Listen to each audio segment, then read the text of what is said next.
तीसरे दिन अमीर हमजा सुबह सुबह उठे, फौज के चंद सरदारों और उमरो अय्यार को साथ लिया और पहाड़ की तरफ रवाना हुए। उन्होंने एक वसी मैदान को पार किया तो सामने दरिया नजर आया। पहाड़ इस दरिया के शुमाल में था और धूप में उसकी बर्फानी चोटी चमकती दिखाई दे रही थी। दरिया के किनारे उन्होंने एक अजीम अलशान इमारत देखी। ये इमारत सुर्ख पत्थरों की बनी हुई थी और उसकी दीवारों पर बेशुमार हैबतनाक तस्वीरें बनी हुई थीं। ये तस्वीरें देव और भूतों की थीं। किसी तस्वीर में दिखाया गया था कि सिया रंग का एक देव सुर्ख रंग के देव से कुश्ती लड़ रहा है और किसी तस्वीर में बहुत से देव को खुशी से नाचते हुए दिखाया गया था। अमीर हमजा ने हैरत से इस इमारत और तस्वीरों को देखा और अपने साथियों से कहने लगे, तुम में से किसी को मालूम है कि इसमें कौन रहता है? सब ने इनकार में सर हिलाया। उमरो ने फौरन वो मुकद्दस आईना निकाला जो सिकंदर जुल्करनैन ने दिया था। उसने जो ही आईने पर नजर डाली, देखा कि वही इमारत इसमें नजर आती है।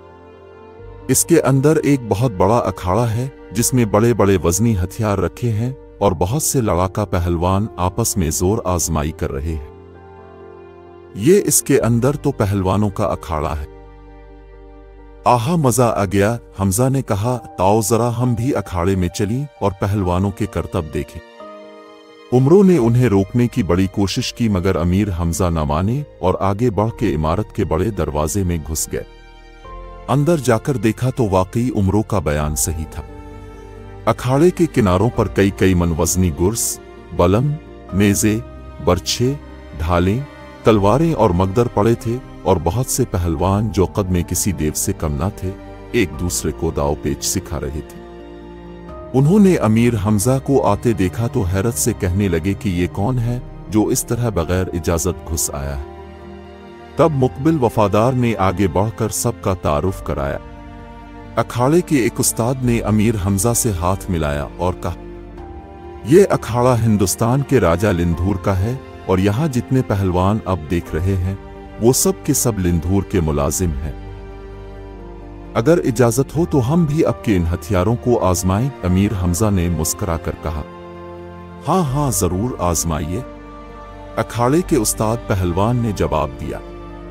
अमीर हमजा ने बारी बारी सब पहलवानों से जोर किया और उन्हें पछाड़ा। आखिर में अखाड़े में रखे हुए बिल्मों, नेज़ों, बर्छों, तलवारों और गिरजों की बारी आई।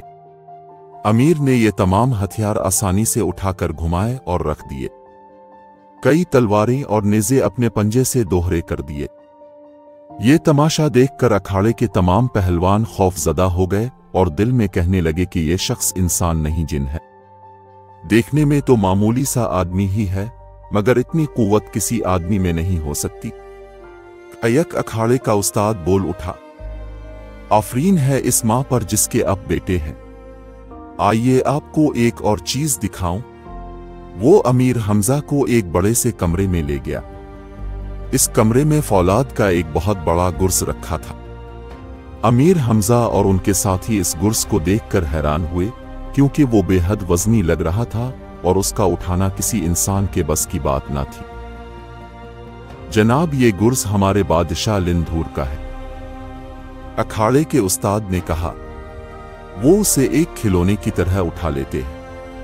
अब भी कोशिश कीजिए। अमीर हमजा ने इस गुर्स को उठाने की कोशिश की मगर उठना तो एक तरफ वो उनसे हल भी ना सका। ये देखकर अमीर हमजा और उनके साथी सख्त शर्मिंदा हुए। अखाड़े के उस्ताद और दूसरे पहलवानों ने उन पर आवाजें कसना शुरू कर दी और करीब था कि आपस में हाथापाई हो जाए। अमीर हमजा ने अपने साथियों को मना किया और वहां से निकल आए। अब उमरो उन्हें इस जगह ले गया जहां शाम से मुलाकात हुई थी। बड़े मियाँ अभी तक वहीं बैठे थे। अमीर हमजा का उतरा हुआ चेहरा देखा तो पूछने लगे, क्या बात है, तुम बड़े उदास नजर आते हो? तब अमीर हमजा ने सारी दास्तान कह सुनाई।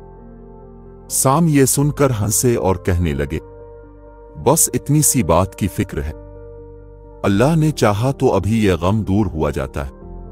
लिंधूर का वो फौलादी गुर्स तुम्हारी कुव्वत के सामने किया शे है। ऐसे ऐसे कई गुर्स तुम एक साथ उठाओगे। अच्छा, ये कुदाल संभालो और यहां से 10 गज के फासले पर जमीन खोद दो। अमीर हमजा खुशी खुशी उठे और कुदाल से जमीन खोदने लगे। खासी गहराई में से याकूत का एक दाना बरामद हुआ जिसका रंग कबूतर के खून की तरह सुर्ख था और वो अंगारे की मानिंद दहक रहा था। उन्होंने याकूत का ये दाना साम को दिखाया तो वो कहने लगे, इसे हिफाजत से अपने पास रखो, ये पत्थर बेशुमार मौक़ों पर तुम्हें फायदा पहुंचाएगा। अब तुम अकेले आदम अलैहिस्सलाम के कदम की जियारत करो। जब तक हजरत आदम तुम्हें नजर न आए वहां से न आना। अमीर हमजा ये हुक्म पाकर आगे चले। सामने उमरो, मुकबिल और आदि पहलवान वगैरह को अपने लश्कर में वापस चले जाने की हिदायत की और कहा कि अमीर हमजा का इंतजार न करें। कुछ खबर नहीं कि वो कितने दिन बाद वापस आए। इधर अमीर हमजा ने आदम अलैहिस्सलाम के कदम की जियारत की और इबादत में मसरूफ हो गए। दिन एक एक करके गुजरने लगे लेकिन हजरत आदम अलैहिस्सलाम दिखाई न दिए। इस दौरान में अमीर हमजा ने न कुछ खाया न कुछ पिया। इबादत करने और रोने के सिवा कोई और काम न था। ठीक 10वें दिन जब वो सो रहे थे तो एक अजीब ख्वाब नजर आया। क्या देखते हैं कि आसमान पर एक दरवाजा नमूदार हुआ और इस दरवाजे में से एक तख्त निकला। तख्त पर नूरानी शक्ल के एक बुजुर्ग सवार थे। आहिस्ता आहिस्ता ये तख्त जमीन पर उतरा और इसमें से लंबे कद के एक बुजुर्ग नीचे उतरे। उनके सर के बाल, दाढ़ी और भनवें बर्फ की मानिंद सफेद थी। वो अमीर हमजा के पास आकर रुके और नर्म आवाज में कहा, ए फर्जंद, तुझ पर सलाम हो, मैं आदम हूं। अमीर हमजा फौरन उनके कदमों से लिपट गए। हजरत आदम ने उन्हें सीने से लगाया और कहने लगे, ये बाजू बंद तुम्हारे लिए लाया हूं, उसे अपने दाएं बाजू से बांध लो। उसकी बरकत से लड़ाई में तुम्हारे बाजू ना कभी झुकेंगे और ना थकेंगे। 1000 दुश्मनों पर भी वार करोगे तो सब एक ही हमले में मारे जाएंगे। तुम्हारी तलवार एक सिरे से दूसरे सिरे तक सबको गाजर मूली की तरह काट देगी, लेकिन इसके साथ चंद शर्तें भी हैं। वादा करो कि तुम उन पर अमल करोगे। मैं वादा करता हूं, अमीर हमजा ने कहा। पहली शर्त यह है कि किसी का दिल ना दिखाना। दूसरी शर्त यह है कि जो शख्स, चाहे दुश्मन हो चाहे दोस्त, तुमसे पनाह मांगे तो उसे पनाह दे देना, इनकार ना करना। तीसरी शर्त यह है कि जो तुम्हारे सामने से भाग जाए उसका पीछा ना करना। चौथी शर्त यह है कि अपने लश्कर के आगे ढोल ताशे हरगिज ना बजाना। पांचवी शर्त यह है कि अपने दुश्मन पर कभी पहले वार ना करना, पहला वार उसे करने देना। छठी शर्त यह है कि खामखा नारा मत मारना, क्योंकि तुम्हारी आवाज मीलों तक जाएगी और उसके असर से बाज बेगुनाह लोग भी मर जाएंगे। अगर तुमने इन शर्तों से एक शर्त के भी खिलाफ किया तो ये बाजू बंद गायब हो जाएगा और तुम उसे दोबारा कभी ना पा सकोगे। ये कहकर हजरत आदम अलैहिस्सलाम अपने तख्त पर सवार हुए और आसमान की जानिब पहुंचकर नजरों से ओझल हो गए। चंद लम्हे बाद अमीर हमजा की आंख खिली। देखा कि वही बाजू बंद उनके सरहाने धुरा है। इसी वक्त उठाकर अपने दाएं बाजू पर बांध लिया और खुशी खुशी वहां से चलकर साम के पास पहुंचे। वो उनका इंतजार कर रहे थे। बाजू बंद देखकर खुश हुए, फिर कहने लगे, बेटा हमजा, हमारा काम खत्म हुआ, अब हम रुखसत होते हैं। जब हम मर जाएं तो अपने हाथों से हमारी मैयत को कब्र खोद कर दफन करना। ये कहते ही उनका जिस्म बेजान हो गया। अमीर हमजा ने फौरन कब्र खोदी और साम की लाश को दफन करने के बाद लश्कर की तरफ चल पड़े। रास्ते में फिर वही अखाड़ा दिखाई दिया।